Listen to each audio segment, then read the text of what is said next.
Bismillahirrahmanirrahim. Alhamdulillahi rabbil alamin. Wassalatu wassalam ala asyrafil anbiya'i wal mursalin Sayyidina Muhammadin wa ala alihi wa sahbihi ajma'in wa ba'du. Qala al-imam Ibn Ata'illah Sakandari fi kitabih al-hikam. Nafa'anna Allahu bihi wa bi'ulumihi fid darin. Amin. Ila an qala radhiyallahu anhu. Hikmah yang ke-192. Idzal tabasa 'alaika amrani fanzur athqalahuma 'ala an-nafsi fattabi'hu fa innahu la yuthqulu 'alaiha illa ma kana haqqan. Bila kamu berhadapan dengan dua perkara yang tidak jelas untuk kamu lakukan, maka perhatikanlah daripada keduanya apa yang memberatkan kepada hawa nafsu kamu, maka pilihlah ia. Kerana sesungguhnya tidaklah perkara memberatkan kepada hawa nafsu, melainkan perkara itu adalah perkara yang benar.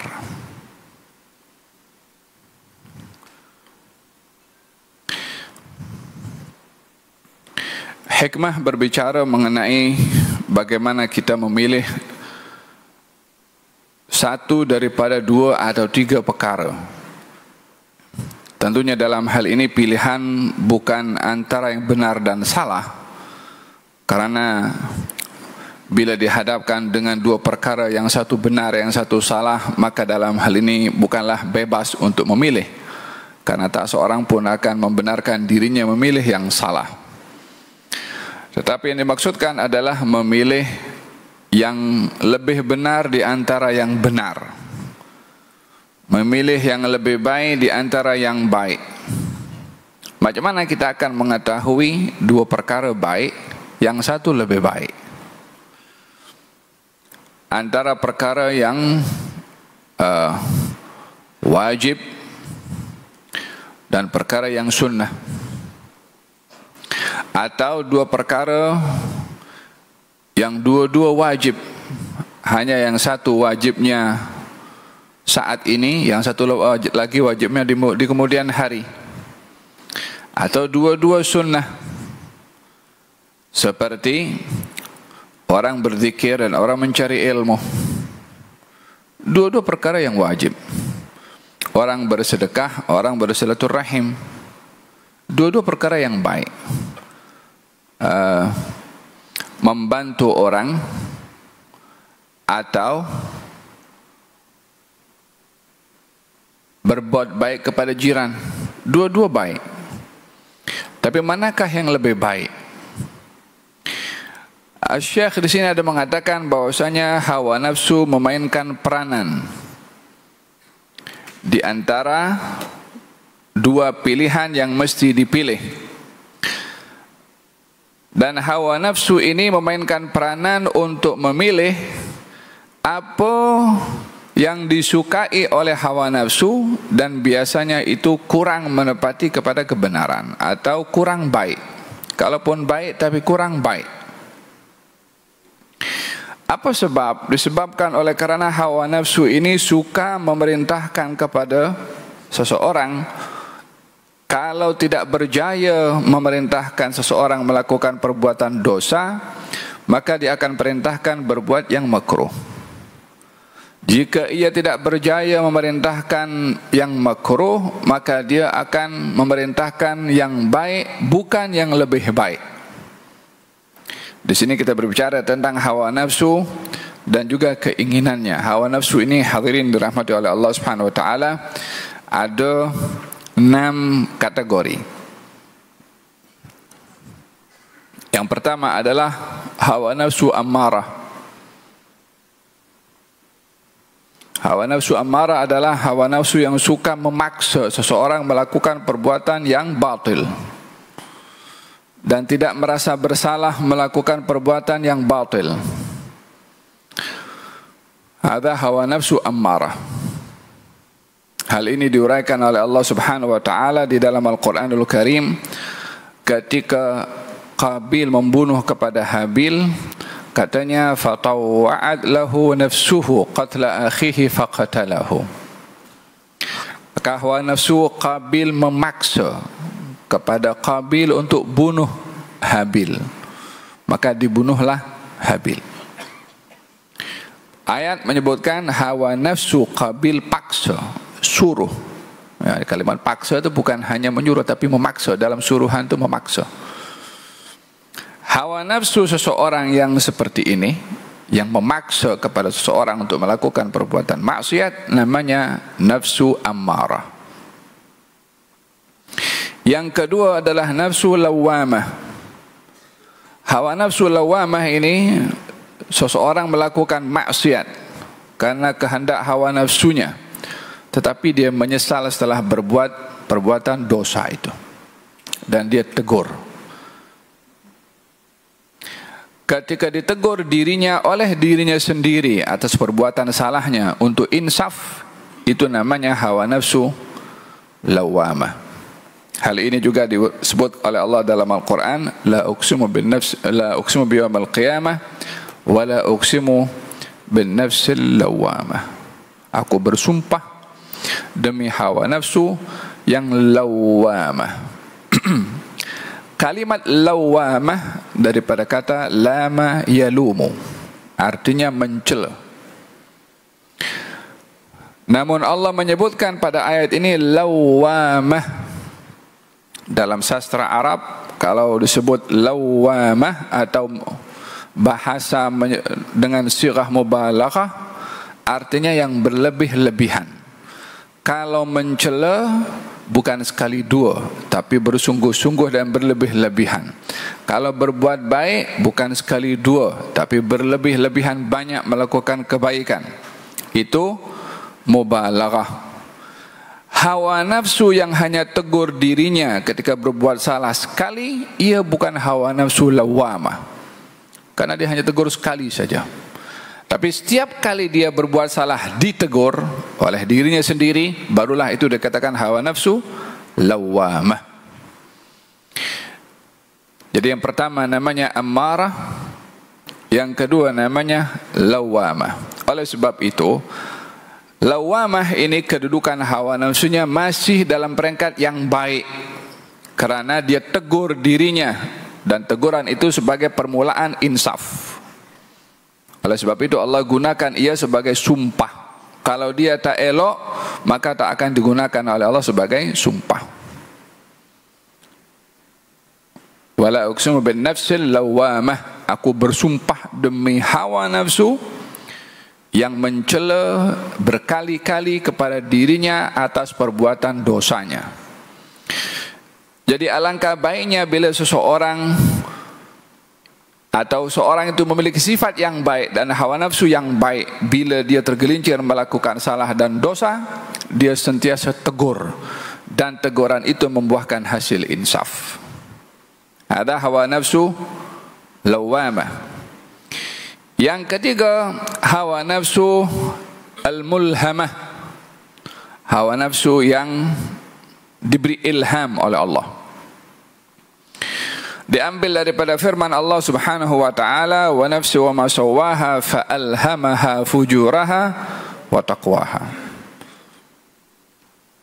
Hawa nafsu mulhamah, demi jiwa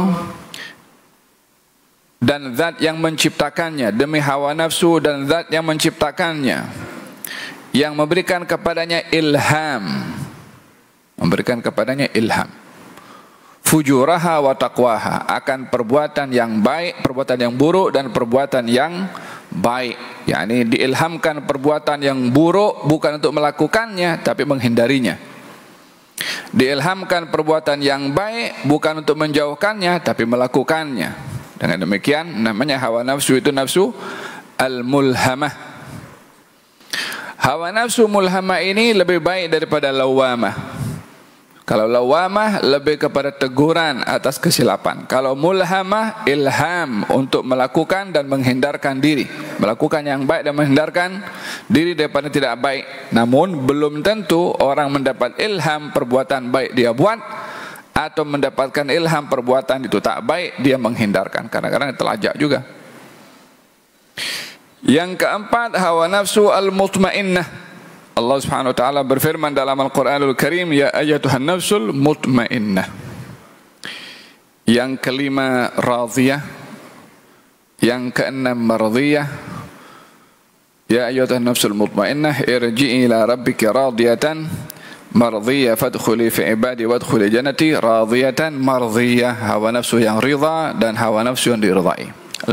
Pembahasannya panjang bila berkenaan dengan hawa nafsu yang bahagian atas, yang ianya adalah dikhususkan pada para aulia, para anbiya. Yang terkait dengan hikmah yang disebutkan oleh Imam Ibn Athaillah As-Sakandari adalah merujuk kepada hawa nafsu yang bukan mutmainnah, tapi merujuk kepada hawa nafsu yang mulhamah atau hawa nafsu yang lawamah. Katanya kalau kamu dihadapkan dengan dua perkara, dua-dua baik, tengok mana yang lebih berat pada hawa nafsu. Yang lebih berat, itu pilih. Karena yang lebih berat pada hawa nafsu itu justru yang benar. Karena hawa nafsu selalunya suka untuk melawan apa yang benar. Tapi dia tak punya kuasa, hanya punya usaha. Yang punya kuasa adalah tubuh badan manusia itu sendiri.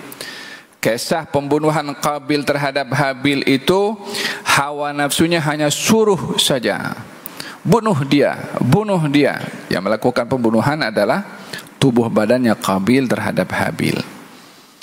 Naam, idzal tabasa alaika amrani, qala sebenarnya itu apa, Imam Ja'far bin Ahmad Al-Aidarus, katanya dia azam, saya nak berzikir kepada Allah dengan la ilaha illallah sebanyak 100 kali. Dia berzikir la ilaha illallah, la ilaha illallah, la ilaha illallah, sampai sudah 80, tengok dia punya tasbih dah dekat dah. Bila dekat dah, dah nak habis. Seronok pasal akan selesai daripada berzikir. Katanya, engkau seronok nak berhenti berzikir? Dia tegur kepada diri sendiri. Tambah lagi 1000. Dia paksa, dia berat hawa nafsunya. 100 telajak terus, 200, 300, sampai dekat 900, dah tengok kira tasbih, dah nak habis lagi 900, dah habis. Lagi seronok kali yang kedua. Engkau seronok nak berhenti dalam berzikir? 10,000. Tambah 10,000. Sampailah dia tak berkutik, tak bergerak. Tajarub seperti ini, pengalaman orang-orang yang berinteraksi dengan hawa nafsunya menjadi ibrah bahwasanya hawa nafsu tak punya kuasa, tapi punya usaha. Dan usaha hawa nafsu ini akan terus memaksa kalau kita ikut, dan dia akan fail dan gagal serta dia surrender kalau kita lawan. Oleh sebab itu yang diperintahkan oleh Allah dalam Al-Quran, lawan hawa nafsu. Wa amma man khafa maqama rabbih wa nahan nafsa anil hawa fa innal jannata hiyal ma'wa. Adapun orang-orang yang takut kepada keagungan dan kedudukan Tuhannya dan melawan kepada kehendak dan keinginan hawa nafsunya, maka surga menjadi tempat kepadanya. Hada berkenaan dengan hawa nafsu. Oleh karena itu, kenapa kita diajarkan dalam bab makan, kita diperintahkan berhenti sebelum kenyang, walaupun nafsu masih mahu, masih ingin makan, untuk mendidik kepada hawa nafsu. Nah, hada berkenaan dengan hikmah yang ke-192. Idzal tabasa 'alaika amrani fanzur athqalahuma 'ala nafsi fattabi'hu fa innahu la yathqulu 'alaiha illa ma kana haqqan. Yang kedua terakhir, katanya min alamati ittiba'il hawa al-musara'atu ila nawafilil khairat wa takasul 'anil qiyam bil wajibat.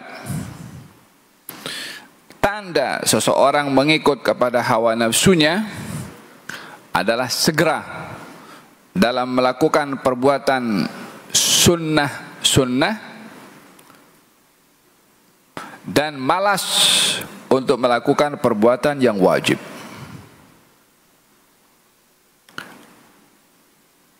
Saya katakan di awal bahwasanya hawa nafsu ini jika tidak mampu untuk mengajak orang berbuat dosa, dia akan ajak orang berbuat makruh. Bila ia tidak mampu mengajak orang berbuat yang makruh, maka dia akan ajak orang melakukan perbuatan yang baik dan meninggalkan yang lebih baik. Mengajak perbuatan yang sunnah, meninggalkan yang wajib. Seperti orang yang sibuk, kata pensyarah di sini, orang yang sibuk dengan perbuatan yang sunnah, baik pada salat ataupun umrah, namun yang wajib tidak dilakukan. Haji, umrah yang wajib tidak dilakukan. Salat wajib fardu yang tertinggal tidak dilakukan. Atau orang yang sibuk bersedekah, namun zakat tidak dilaksanakan. Orang yang sibuk untuk membantu,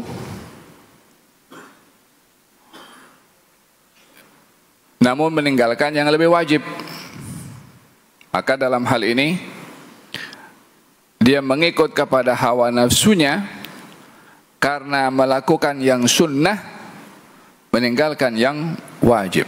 Sementara yang wajib itu adalah lebih utama berbandingkan kepada yang sunnah. Yang sunnah hanya memiliki fungsi melengkapi kekurangan pada yang wajib dan memiliki fungsi penambahan pahala di atas perbuatan yang wajib. Yang jika perbuatan wajib diabaikan, maka tiadalah perbuatan yang sunnah itu memberi faedah kepada orang tersebut. Hada berkenaan dengan hikmah 193. Baginda Rasulullah sallallahu alaihi wasallam bersabda, la yu'minu ahadukum hatta yakuna hawahu tab'an lima ji'tu bihi. Tidak sempurna iman salah seorang daripada kamu sehingga hawa nafsunya, keinginannya lebih diikutkan dengan syariat yang aku datang dengannya. Ini ke hawa nafsunya dan kehendaknya ikut dengan syariat yang dibawa oleh Rasulullah sallallahu alaihi wasallam. Salah seorang sahabat Nabi mengatakan, namanya Abu Dzar, siang hari dia berpuasa, malam hari dia qiyamul lail. Ketika itu berlaku, keluarganya kurang mendapat perhatian. Karena siang hari dia berpuasa, malam hari dia qiyamul lail. Sehingga didapati keluarganya pun tidak dilayan seperti mana layaknya pasangan suami istri. Maka didatangi oleh Salman Al-Farisi dan melihat kondisi istrinya itu tidak gembira. Kemudian ditanya, bagaimana kamu dalam hidup rumah tangga ini? Kata istrinya mengatakan, suamiku tidak ada kecenderungan sama sekali kepada keduniaan. Siang dia berpuasa, malam dia qiyamul lail. Maka pada malam itu ketika Salman Al-Farisi, ketika Abu Dzar datang ke rumah dan mendapati Salman berada di rumahnya untuk menziarahinya, maka malam itu Salman mengajak Abu Dzar untuk tidur berdekatan dengannya. Ketika Abu Dzar mengatakan, tak apa kamu tidur dulu, saya akan qiyamul lail. Kata Salman, saya tak akan tidur kalau kamu tak tidur. Maka Abu Dzar ingin melayan kepada tetamunya, dia pun tidur. Di waktu malam, 1/3 malam, dibangunkan oleh Salman untuk sama-sama qiyamul lail.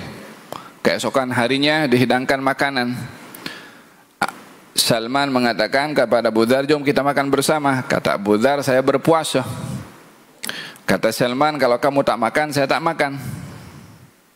Abu Dzar sekali lagi membatalkan puasanya karena untuk menjaga perasaan Salman. Namun dalam hati tak senang hati dengan perbuatan Salman. Kenapa tak makan saja?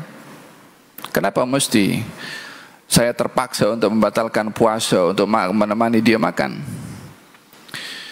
Setelah makan, kata Salman mengatakan, ya Abu Dzar, sesungguhnya badan kamu ada hak, keluarga kamu ada hak, anak kamu ada hak, tetamu kamu ada hak. Berikan masing-masing akan haknya. Kurang puas dengan jawaban Salman, Abu Dzar bercerita apa yang diperbuat Salman kepadanya. Baginda Rasulullah bersabda kepada Abu Dzar, sebiji macam mana yang dikatakan oleh Salman, Abu Dzar, inna li badanika alaika haqqan, wa inna li dhaifika alaika haqqan, wa inna li ahlika alaika haqqan, fa'ati kulli dhi haqqin haqqah.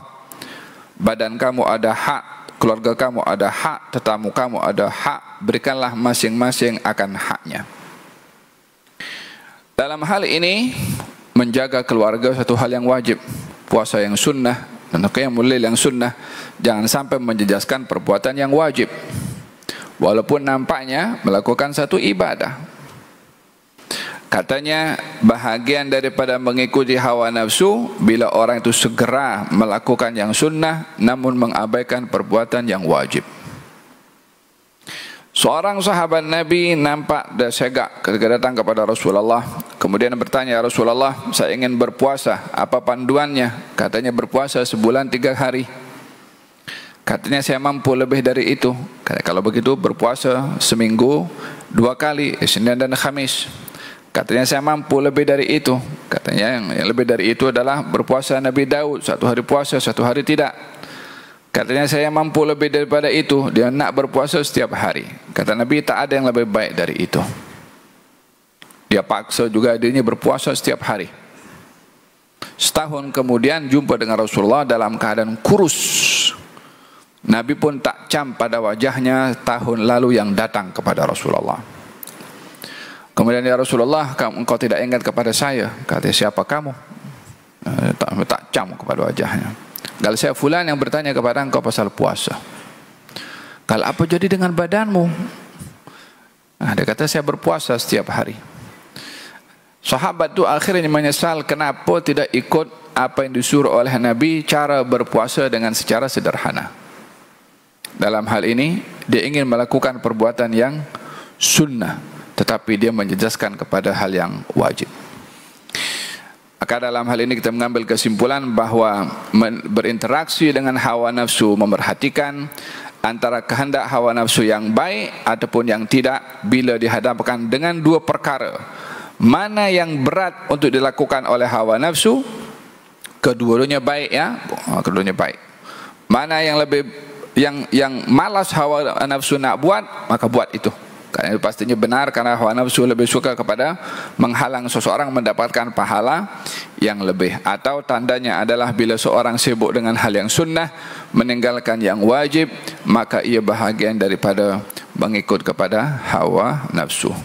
Mudah-mudahan Allah Subhanahu wa taala menjadikan hawa nafsu kita ikut dengan syariat yang datang daripada baginda Rasulullah sallallahu alaihi wasallam, dan kita mengikuti syariat tersebut, bukan sebaliknya. Wassallallahu alaihi wasallam Muhammadin wa ala alihi wasallam. Alhamdulillahirabbil alamin.